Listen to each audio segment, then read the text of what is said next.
अंतर्राष्ट्रीय राजनीति का भस्मासुर, ये कुसम्मान अभी तक सिर्फ और सिर्फ एक आदमी को हासिल था, वो है चीन के राष्ट्रपति शी जिनपिंग। लेकिन मैं आपसे कहूंगा कि इस कुसम्मान को अब ट्रांसफर कर दीजिए, क्योंकि शी जिनपिंग से भी ज्यादा बड़ा भस्मासुर पैदा हो चुका है, जिसने कसम खा ली है कि जब तक वो अपने राष्ट्र को मिट्टी में नहीं मिला लेगा तब तक वो चैन की सांस नहीं लेगा। और उस राष्ट्रीय अध्यक्ष का नाम है रेचेप तैयब अर्दोगान, जो कि तुर्की के राष्ट्रपति हैं। यकीन नहीं आता, खुद आप अपनी स्क्रीन पर देख लीजिए।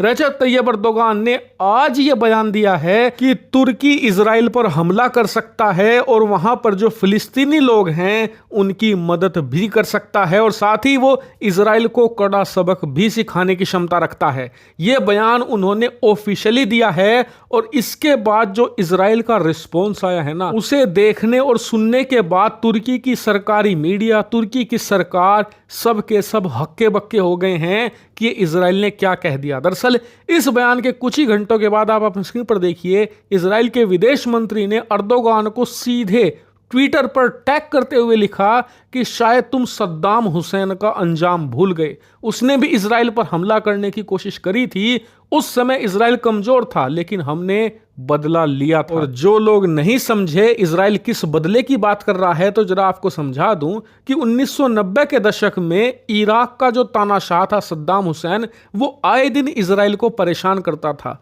लगातार वो रॉकेट से या मिसाइलों से हमला कर दिया करता था इजराइल पर। अब 1990 के दशक में इजराइल उतना ताकतवर नहीं था, इसलिए वो रिस्पॉन्स नहीं दे पाता था इराक को। और इसके अलावा इराक उस समय बहुत ताकतवर था अंडर सद्दाम हुसैन। इसीलिए इजराइल ने कहा कि अब तो हम तुम्हें कुछ नहीं कहेंगे, लेकिन आने वाले समय में हम ऐसा बदला लेंगे कि तुम्हारी आने वाली नस्लें याद करेंगी। और उन्होंने बदला लिया।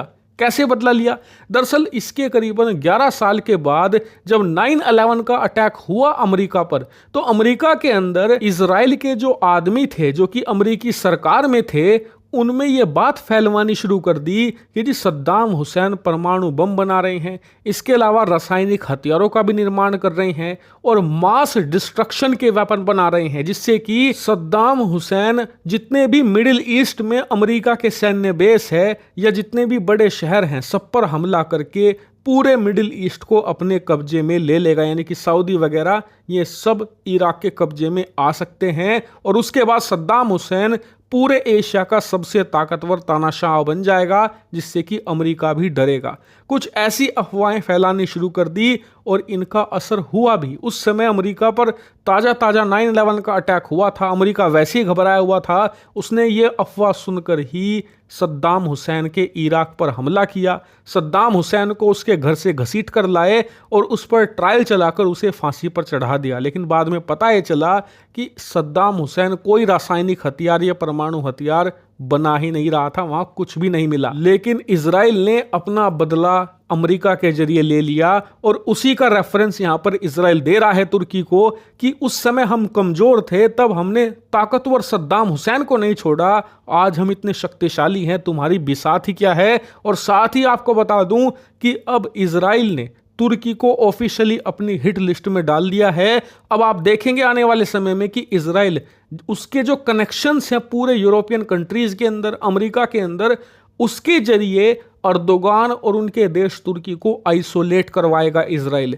इसके अलावा फिर उसे नाटो से बाहर निकलवा देगा। उसके बाद आप देखेंगे कि तुर्की का वही हश्र होगा जो हो चुका है इराक का, हो चुका है यमन का, और इस समय हो रहा है सीरिया और लेबनान जैसे देशों का। यही हश्र अब तुर्की का होगा, और इसमें साथ देंगे इजराइल का भारत, ग्रीस जैसे देश। क्योंकि जो तुर्की है, ना सिर्फ ये इजराइल के लिए नाक में दम कर रहा है, बल्कि भारत के कश्मीर के मुद्दे को उठाकर भी इन्होंने भारत को भी परेशान किया है, और ये बिना बात के ग्रीस को भी हमला करने की यहां पर धमकी आए दिन देते रहते हैं। ऐसे में अर्दोगान ने अपने आस पड़ोस में तो छोड़िए, दूर दूर के देशों को अपना दुश्मन बना लिया है, जिनसे इन्हें कोई मतलब ही नहीं था। आप खुद सोचिए कि भारत हजारों किलोमीटर दूर है तुर्की से, भारत का कोई मतलब नहीं है, इनसे कोई दुश्मनी नहीं है, लेकिन जानबूझकर कश्मीर का मुद्दा उठाते रहते हैं भारत को परेशान करने के लिए। अब ऐसे में भारत की तबाही में 100% इजराइल का साथ देगा। और आपको बता दूं कि आज जो अर्दोगान ने किया है ना,